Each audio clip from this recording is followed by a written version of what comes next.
હવે જોઈએ પહેલા કોણ આવે છે, ધૂળિયો ઢોલી કે મહંત મંછાનાથ મહારાજ?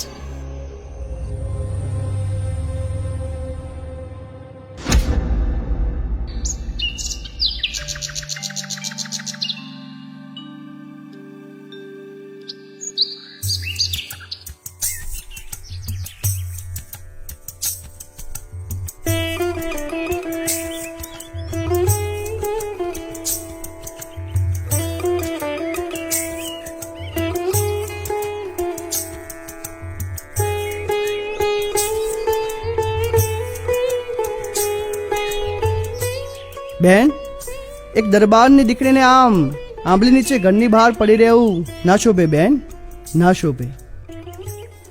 તમારું તેજ જોઈને લાગે છે કે આ આંબલી જ મારું ઘર બની જવાનું છે.